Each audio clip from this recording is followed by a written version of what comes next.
नमस्कार, मैं हूं रिजवान अहमद सिद्दीकी। आप देखना शुरू कर चुके हैं सबकी खबर। संसद परिषद में एक आज अनोखी घटना हुई। एक सांसद दान पेटी लेकर भाग गया और कहा जाता है कि यह दान पेटी राम मंदिर की चंदे की थी और ये संसद ने ही नहीं पूरे देश ने देखा। ये बड़ा वायरल हो रहा है। ये व्यक्ति कौन था आप समझ ही गए होंगे। ये पूर्णिया के सांसद हैं, निर्दलीय सांसद पप्पू यादव, जिन्होंने स्वांग रचा था एक पुजारी का।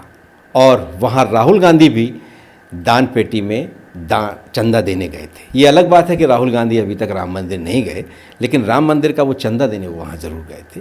राहुल थे, प्रियंका गांधी थी, अन्य सांसद थे और जो अयोध्या के सांसद हैं समाजवादी पार्टी के, वो भी बड़े आगे आगे उस पूरे मामले में थे। और इसको लेकर कुछ सांसदों ने स्पीकर से शिकायत की और स्पीकर ने बाकायदा आसंदी से इस पर नाराज़गी भी जाहिर की। हो सकता है आगे से इस तरह के स्वांग न रचे रहें। वैसे इस तरह के मामले देश को ध्यान आकृष्ट करने के लिए बहुत महत्वपूर्ण होते हैं, लेकिन लोकतंत्र में आजकल कई तरह के पहरे हैं और कई तरह की संसद में वैसे भी पाबंदियां होती हैं। चलिए, ये क्या मामला था पूरा एक बार हम आपको दिखाते हैं कि ये आप वीडियो देखिए कि किस तरह से ये स्वांग रचा गया और फिर एक पुजारी रूपी व्यक्ति वो पेटी लेकर भाग गया।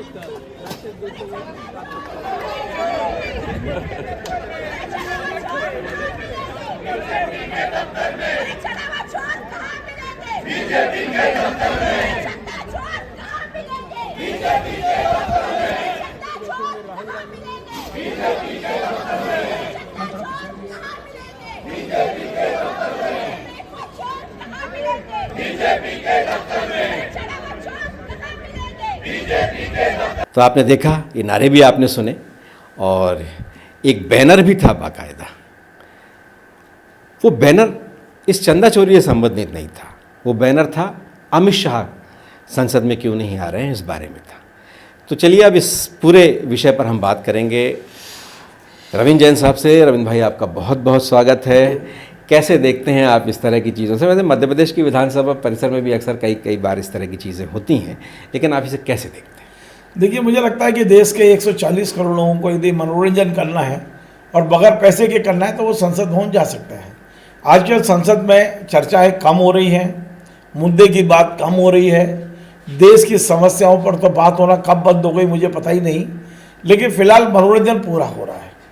वहाँ जैसा आपने कहा कि स्वांग पूरा हो रहा है, नृत्य नाटिका हो रही है, ड्रामा हो रहा है, ये सब कुछ हो रहा है।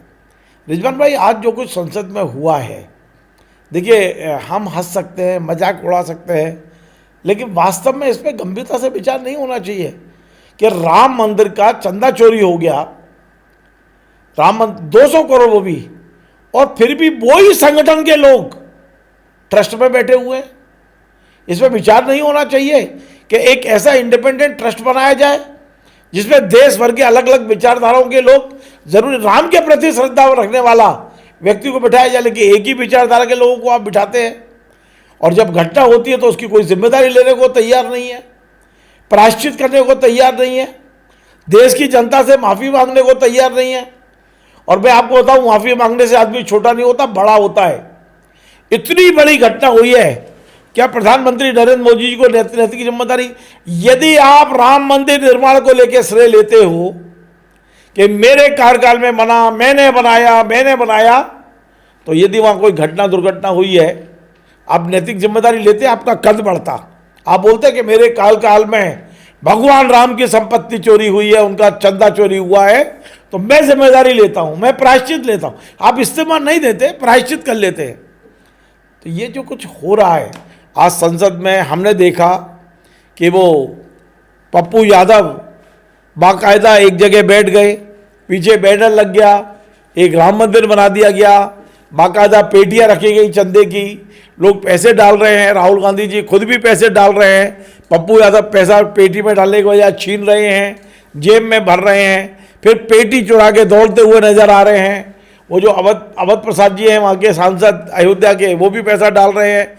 ये सारा तमाशा जो हो रहा है, ठीक है, मनोरंजन है, देश की जनता का ध्यान आकर्षित करने का तरीका है, लेकिन वास्तव में जो राम भक्त हैं उन्हें बड़ा दुख होता होगा ये सब चीज़ें देख के। जी जी रविंद्र भाई, मैंने एक बात और उठाई थी कि राहुल गांधी वहाँ बढ़ चढ़ के चंदा डाल दे रहे थे, लेकिन राहुल गांधी अभी तक राम मंदिर दर्शन करने नहीं गए। इस पर भी कई बार बहुत तरह के सवाल उठते हैं। देखिए, ये सब चीज़ें व्यक्तिगत श्रद्धा का मामला है और इस पर मुझे लगता है कि किसी को कोई टिप्पणी करने का कोई मुझे भी अधिकार नहीं है। राम मंदिर को जब जाना होगा चले जाएंगे, कोई ज़रूरी है कि मेरे और आपके कहने के बाद ही वहाँ वो राम मंदिर जाएं? क्या कारण है? क्या मैं आप राम उनकी कह रहे हैं? देश के चारों शंकराचार्य जो हमारे धर्म की धुरी माने जाते हैं उनमें से कोई नहीं गया आज तक। आप राहुल गांधी के अकेले की बात कर रहे हैं? क्या अभिमुक्तेश्वरन जी गए? क्या पुरी के शंकराचार्य जी गए? क्या श्रृंगेरी के शंकराचार्य जी गए? क्या द्वारका के गए? तमाम सारे हमारे चारों शंकराचार्य कोई गए क्या वहाँ? तो सवाल ये है कि हम केवल राहुल गांधी को जब जाना होगा चले जाएंगे, नहीं जाना है नहीं जाएंगे। आपको प्रश्न तो ये होना चाहिए कि क्या कारण है कि चारों शंकराचार्य जी भगवान राम का दर्शन करने नहीं गए। वो आज भी ये कहते हैं राम मंदिर कंप्लीट नहीं है, राम मंदिर की सही तरह से वो प्रतिष्ठा नहीं हुई है। भगवान राम के विग्रह को लेकर भी बहुत विवाद है कि उनका विग्रह आपने जिस रंग का बनाया, काले रंग का बनाई है, जो मूर्ति बनाई है, उसे लेकर भी लोगों के बहुत विवाद है। मैं ये कह रहा हूँ कि ये राम मंदिर ऐसा लगता है कि संघ का दूसरा कार्यालय राम मंदिर बन गया और यही कारण है कि बहुत सारे लोग नहीं जा रहे हैं वहाँ। इस पर आप पहले कुछ कह रहे थे, एक बार हमारे दर्शकों को एक बार आप और बता सकते हैं कि आपने ऐसा सोचा है, आप एथेंटिक आपके पास जानकारी नहीं है, लेकिन आपने ऐसा सोचा है कि ये जो भी है संघ को डिफेम करने के लिए भी हो सकती है इस तरह की चीज़ें। राम मंदिर चोरी की बहुत ज़्यादा चर्चा, मेन स्ट्रीम मीडिया को बढ़ चढ़ कर इसको दिखाना। देखिए, ये बातें मैं और आप पर्सनल कई बार करते हैं और मुझे लगता भी है कि कहीं ना कहीं बीजेपी और संघ के बीच में एक खाई है। नरेंद्र मोदी जी अपनी कुछ बातें मनवाना चाहते हैं और हमने देखा जब जब वो बातें मनवाते हैं संघ के बारे में कोई ना कोई एक मोर्चा खुल जाता है, फिर संघ के नेता कहीं ना कहीं उस पर आ जाते हैं। देखिए, ये दोनों अलग कभी नहीं हो सकते, ये ध्यान रखना। संघ और बीजेपी कभी अलग नहीं हो सकते, ये बिल्कुल तय है। लेकिन कई बार एक दूसरे को वो जरूर करते रहे, खेल जरूर खेलते रहते हैं। मुझे ऐसा लगा कि नरेंद्र मोदी और उनका मीडिया मैनेजमेंट यदि चाहते तो राम मंदिर चोरी का ये मुद्दा जिस तरह से मीडिया में छाया रोका जा सकता था। लेकिन मैं ये देख रहा था कि जिस समय ये खबरें आ रही थी, इन्हें हवा देने का काम वही लोग कर रहे थे जो वो रोकने का काम कर सकते थे। तो लगा कि कहीं ना कोई मतभेद है इनके बीच में। फिर इस पूरे के पूरे राम मंदिर को पलटने के लिए, लोगों का ध्यान हटाने के लिए कह सकते हो आप, एक नया मुद्दा खड़ा हो गया देश में, जिसे आप जैन जी आंदोलन के नाम से जानते हैं। जैन जी आंदोलन शुरू होने के बाद में राम मंदिर का पूरा मुद्दा कहीं ना कहीं नेपथ्य में चला गया। तो ये हम लोगों की अटकल है, हमारे पास कोई प्रमाण नहीं है, लेकिन अटकल है हमारे पास है। तो सिर्फ इस दौर में ऐसा ही होता है कि एक मुद्दा चल रहा होता है, उसी बीच में दूसरा मुद्दा आ जाता है, और जब कोई बहुत बड़ी चीज़ होने वाली होती हो तो फिर एक कोई बड़ा मुद्दा आ जाता है। तो देश आजकल इसी तरह की चीज़ें, मीडिया का इसमें बड़ा योगदान है और उसको जाहिर है कि मीडिया इसीलिए अब विवादों में बहुत तरह की चीज़ों में है। लेकिन आज जो कुछ भी हुआ उसको लेकर स्पीकर ने नाखुशी जाहिर की है। देखिए, अब मैं स्पीकर के बारे में तो बड़ा हताश निराश रहता हूँ। वो ऐसा लगता है कि पीठ पर बैठ के किसी एक राजनीतिक संगठन या कुछ व्यक्तियों को संरक्षण देने का काम करते हैं। उनको विपक्ष की सारी कमियां नज़र आती हैं, सत्ता पक्ष उनके लिए गोद में रहता है। तो ये ठीक है, उन्होंने कहा कि भाई इस तरह के सॉन्ग करके आप मत आइए, तो वो एक तरह से कह रहे कि अटल जी भी करते थे, बैलगाड़ी पे बैठ के संसद गए अटल जी। तो क्या अटल जी ने वो गलत किया था? क्या भारतीय जनता पार्टी के नेता जो लंबे समय तक विपक्ष में रहे हैं और इस तरह के कई चीज़ें वो कर चुके हैं संसद में, क्या वो उसको हटाएंगे कार्रवाई से? क्या उनका भी वो निंदा करेंगे? इसलिए मैं ये जो लोकसभा स्पीकर हैं माननीय ओम बिरला जी, मैं उनके बारे में ज़्यादा बोलता इसलिए नहीं हूँ कि यार वो तो लगता ही नहीं है कि यार स्पीकर है। स्पीकर को जिस तरह की एक गरिमा होना चाहिए, जिस तरह के उनके पास में नॉलेज होना चाहिए, मुझे है नहीं उनके पास। बस ठीक है, नरेंद्र मोदी के दुलारे हैं, नरेंद्र मोदी को सूट करते हैं तो वो स्पीकर हैं। एक आखिरी सवाल है कि भारतीय जनता पार्टी की तरफ से ये कहा गया जिनको जनता ने नकार दिया है वो इस तरह के स्वांग रच रहे हैं, इसको कैसे कहते? देखिए, मैं एक बात कहता हूँ कि भारतीय जनता पार्टी की सबसे बड़ी जो मुझे कमजोरी नज़र आती है वो ये आती है कि उन्होंने संवाद को सीमित कर दिया है। मैं चाहता हूँ संवाद के रास्ते खुले।